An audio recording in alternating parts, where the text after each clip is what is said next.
روح المانی وایي طالبانو یو لوی عالم دنیا کې تیر سوی. طالبانو ورونو زه په دې پوهېږم چې تاسې طالبان یئ او ډېر فکر به مو له ما سره برابر نه وي طالبانو، خو دا خو به راسره منئ چې علم به ژوندی کوو. طالبانو تاسې اوس ما ته وایي څومره ډېر صوفیان به دلته ناست هغه پیر و دغه پیر نه به وظیفه اخیستلي. تاسې د تصوف چي ته وایه او ما اراده هم کړې انشاءالله چې مقدمه د ابن خلدون درسونه خلاص بیا هغه هم درته وایم که وخت ورته پیدا سو انشاءالله الله دې ورته پیدا کړي. تاسې تصوف چي ته وایه بس تصوف دې ته وایي طالبانو پیر ته مې لاسنیوی ورسره وکړه. دا تصوف ده، دا تصوف ته چې جومات کې وګډېږه بس دا تصوف ته طالبانو که دا د یو علم نوم ده. زه هره ورځ تاسې ته لګیا یم چې د حکومت د یو علم نوم د ابن خلدون هره ورځ لګیا ده نو تاسې ته اوس پته ولګېده چې والله رښتیا دا خو د یو علم نوم ده. او تاسې نه پوښتنه کوم طالبانو چې تصوف د چا نوم ده؟ د یو علم نوم ده. نو چې د علم نوم ده نو چې موږ او تاسې یو وایو چې دا تصوف څوک نه مني وابیان بیا به د پلارو نیکه وابي که نه چې یو کتاب دې د تصوف نه ده ویلی نو د علم بیا زده کوې ولې نه؟ یو وارې چې دومره ټینګ پې ولاړ یې چې تصوف څوک ده؟ دا یو علم ده چې څوک یې نه مني خو تیم نه منې که نه هسې په خولې باندې وایي چې منم یې تا دې په رب قسم وي چې تا تر اوسه یو کتاب د تصوف درس کړی.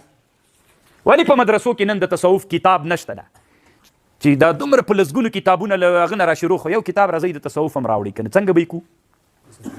په دې درس به یې کوو طالبان به تصوف وپېژني وایي نه مني وابیان ته هم نه مني که نه تا کله منله ته خو ته نه ګډېږې او مازې پیر سره لاس ورکړه زه پیر ته ښه لاسونو پښې پې مچوکه دا پیر یې سوله دا پیر یې سوله. زه اوس تا ته خبرې کوم هو دا به راسره منئ.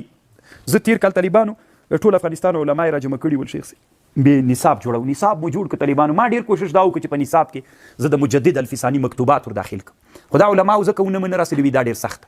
بیا مې طالبانو ربانیة لا رهبانیة دا کتاب افغانستان علما دا ټول افغانستان علما د هر ولایت نه یو عالم راغلی الله دې ډېر ښه سره وکړي. طالبانو ما سره دا خبر ومنله کتاب هلته په نصاب کې داخل سو. هغه نصاب بېرته رد سو. ټول ستړي پې جوړه سوله د افغانستان ازبک علما ټول راغلي و جوړ نصاب. بیا هم غوښتنه د دې کوو چې موږ نصاب ته ضرورت لرو. داسې طالبانو دلته د ډېر افغانستان علما ناست دي خو بعضې ولایتونه د علما ویښ علما دي. یو له هغه علماو نه د هرات علماو ما سره ډېر هغه وکړه چې باید نصاب باندې خامخا هغه علما چې لږ متمدن ډېر متمدن دي هغوی د ډېر غوښتنه ډېر کوي. د حضاري علما دي هغوی د ډېره غوښتنه کوي چې باید نصاب بدل سي. دا زوړ ده چا کې چې لا آثار د بد وي ډېر دي طالبانو هغوی کلک مخالفت کوي. هغوی وایي چې نه موږ د پلارو د نیکه کتابونه دي چې رانه بدل یې نه کوي چې دینو سره بدلېږي. اوس ته ورته غوږ شه زه یوه خبر درته کوم. تصوف ټول افغانان مني صوفیان دي. علم تزکیه د نفس دا یو هغه علم ده چې الله انسان پې باندې تربیت کوي خو دا علم موږ سره په خوله باندې وایي پیر ته ووایه بس درځه د څادر درته وښورم په ګډېدا راسه بس دومره اندازه قدر ته یې موږ هم منو. له دې نه یې خواته موږ نه منو یې نه طالبانو یې خواته یې موږ نه منو. هسې چټي وایي چې وابیان یې نه مني خو ته خو یې هم نه منې نو اوس طالبانو ورته راسئ تاسې ښکاري درته مدارج السالکین لیکئ مه یې ورې دما خبر واورئ. دا طالبانو هراتیانو طالبانو هغه عالم چې تاسو ورته خواجه عبدالله انصاري وایي رحمه الله دا متن هغه عالم جوړ کړی. منازل السائرین دې کتاب ته وایي. څه ورته وایي؟ منازل السائرین. منازل السائرین طالبانو په تصوف کې یو کتاب ده په علم د تزکیې د نفس کې یو کتاب ده. دومره خطرناکه کتاب د طالبانو چې د اسلامي امت یو لوی عالم ابن القیم د دې کتاب علي قاري رحمه الله دومره لوی صفت په تصوف کې کړی ده. نو دا کتاب طالبانو مدارج السالکین فی منازل ایاک نعبد و ایاک نستعین دومره سخت کتاب هم د طالبانو. راځئ که نه که رښتیا نن د تصوف مینان یئ ډارېږئ له خرافاتو نه په تصوف کې مو خرافات نه یې رواج کړي راځئ منازل السائرین مدرسو ته راوړئ.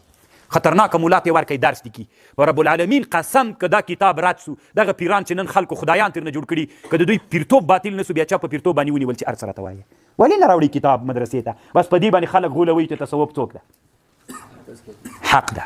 ښه تصوف حق ده بس همدومره راوړئ که نه دا تصوف راوړئ همدغه منازل السائرین چېرته راوړئ مدرسې ته راوړئ 5مه 6مه درجه کې دا کتاب درس کوي چې درس مو کوي ځتي به خلکو ته پته ولګي چې تصوف چی ته وایي. نو هغه خلک چې مزخرف تصوفات را شروع کړي دي خلک ماضي الهاکم التکاثر خپلې ډلې ډېروي تاسو ته به پته ولګي چې تصوف چی ته وایي. دا خو به بده خبر نه وي طالبانو ښه خبر ده که بده خبر دا کاروان به غټو که نه چې یو کتاب د دې علم راوړل سي. ولې موږ یو ورې نارې وایو تاسې دلته څومره ډېر صوفیان یې که نه یې لاسونه جګ کوئ څومره په تصوف کې داخل آفرین آفرین. نو بیا کتاب ولې نه وایي؟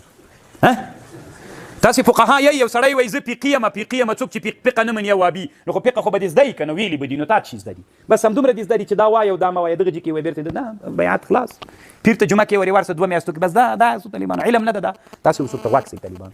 دلته روح الماني له منازل السائرین نه یوه خبره کړې وما يفعل الله بعذابكم ان شكرتم. ټول عمر په خوبونو تیر سو، ومې لیدې راومې لیدې. طالبانو شکر اصل کې چاته ویل کېږي؟ شکر ویل کېږي چاته د تصوف په اصطلاح باندې. شکر طالبانو دې ته ویل کېږي چې ته نعمت وپېژنې، ته نعمت وپېژنه، دا شکر ده. ګورئ طالبانو موږ شکر چاته وایو؟ طالبانو د نعمت شکرانګي ته شکر وایو. اما په علمي تحقیقي میدان کې دا خلاف ته طالبانو. روح المانی وایي شکر چاته وایي؟ ته چې نعمت وپېژنې. کله دې چې نعمت وپېژاندې بیا د الله شکر کولی سي. اتې همدا خپله د الله شکر. کله چې ته نعمت وپېژنې دا د الله شکر ده. دې طالبانو روح المانی ډېرې خبرې لامده منازل السایرین نه نقل کړي دي، خبرې پې باندې کوي. زه ټول نه کوم طالبانو، صرف یوه خبرې تاسو ته کوم چې خپله دلته طالبانو. ويحكى عن بعض العارفين أنه قال الناس يعبدون الله والصوفية يعبدون أنفسهم. وی عارفینو به ویلې، رښتوني علما د علم تزکیې د نفس به ویلې چې خلک عبادت الله کوي، صوفیان د خپلو ځانونو عبادت کوي. دا څه معنا لري؟ ته اوس ورته ګوره، د صوفیانو خبرو ته ګوره. ګورئ طالبانو مونږ چې د الله عبادت کوو، د الله داسې عبادت وکوو چې الله له مونږ نه څه غواړي، داسې عبادت وکړو چې الله له مونږ نه څه غواړي، او که داسې عبادت وکړي چې مونږ له الله نه څه غواړو. ښه فکر پې وکړئ طالبانو. ګورئ مونږ چې د الله عبادت کوو، مونږ به داسې عبادت کوو چې الله له مونږ نه څه غواړي، له مونږ نه الله څه غواړي. داسې عبادت وکړو که داسې عبادت وکړو چې مونږ له الله نه څه غواړو. تاسې اوس په خبر ځان مونږ له الله نه څه غواړو دا مو مقصد په عبادت کې سي، او که مونږ چې الله له مونږ نه څه غواړي دا مو مقصد سي. اوس تاسې غوږ ورته ونیسئ طالبانو. اصل کې ګوره طالبانو ويحكى عن بعض العارفين أنه قال الناس يعبدون الله، خلق د الله عبادت کوي، والصوفية يعبدون أنفسهم، صوفیان دي چا عبادت کوي؟ د خپلو نفسونو عبادت کوي. ټول صوفیان نه کوي طالبان. اوس ورته ګوره یو ورځ باچا، خو د ما دا خبر دومره سخته ده طالبانو، لږ ورته ډېر متوجه سئ چې پوه سئ. موږ باید طالبانو د الله داسې عبادت وکړو چې الله له موږ نه څه غواړي، الله مرید سي، موږ یې مرادان سو.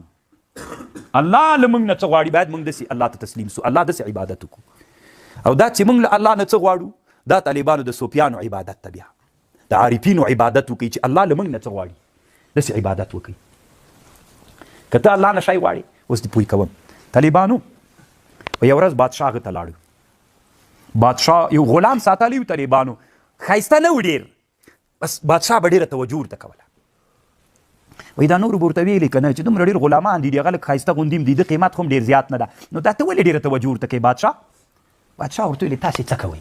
بیا به هم زه په دې راز پوه کړم. وایي ښه صحیح ده. یو ورځ بادشاه و لښکر یې ټول دغسې د پسرلي ورځ ده ووتل هغه ته. چېرته لاړل؟ د غره بیخ ته لاړل. چې د غره بیخ ته لاړل طالبانو، نو بادشاه په اس باندې نه راکته سو طالبانو، داسې غره کې واوره پرته وه، داسې ور وکتل. چې ور ویې کتل بېرته یې کته سترګې واچولې. دغه غلام چې په بادشاه ډېر ګران و، دغه غلام اس باندې کېناست. چې په اس باندې کېناست او منډه یې ورکړه. دا نور لیوني سول چې دا په خپل سر روان سو، دا چې کوي منډه منډه منډه غره ته لاړ. غره نه یې بېرته واوره ځان سره راوړله. چې را یې وړله کېښودله. وی بادشاه ورته ویلې ته چا پوه کړلې چې د ما څوک مقصد څوک غواړم؟ ته چا ویلې چې زه واوره غواړم؟ عمیقه خبر ده. چا درته ویلې چې د ما واورې ته زړه سوی؟ وایي ده ورته ویلې بادشاه تا چې کله غره ته وکتل واورې ته بېرته دې سترګې، نو بادشاهانو عادت دا ده چې یو چیشي ته دغسې ګوري نه، چې یو چیشي ته ګوري هغه دغسې کتل نه وي. تا چې غره ته وکتل زه پوه سوم چې د تا مراد څه شی ده. واوره د مراد د غره کې خو نور شیونه، نو زه لاړلم تا هغه مراد مې درته راوړ. وایي بادشاه دې خلکو ته وویلې چې ای خلکو ما سره څومره ډېر غلامان دي، دوی په دې اخته دي چې ما نه خپل مراد حاصل کړي، که نه سفر کې څومره سفریه به اوس راکړي بادشاه، څومره به چی شی راکړي. اما دا غلام چې ده له ما نه مراد نه لټوي، دی د ما مراد پسې ګرځي چې ما غلامان دي څه دپاره ساتلي دي. غلام سړی د څه دپاره ساتي؟ چې غلام د بادشاه نه مراد پوره کړي، که بادشاه په خپلو غلامانو کې خپل مراد پوره کړي. ښه ته ماته ووایه په دې غلامانو کې کوم غلام ده چې د بادشاهي له مقتضا سره برابر ده؟ اوس ګوري طالبانو سړی چې مزدوران ساتي، د مزدورانو یا د بادشاه چې غلامانو مزدوران ساتي، مقصد به چی چې بادشاه د خپل مرادونه له دوی نه واخلي، دوی کې خپل مرادونه حاصل کی، او که هغوی د دې لپاره راغلي وي چې موږ له بادشاه نه بس کې ډوډۍ ورسره وخورو، 100 روپۍ حاصل کړو، نور که د بادشاه مراد پوره کېده که نه پوره کېده، نو دا د بادشاه دا غلامان بیا څنګه ایسېږي؟ بد ایسېږي که نه؟ دا خو تنها ډوډۍ خواره دي. هغه غلام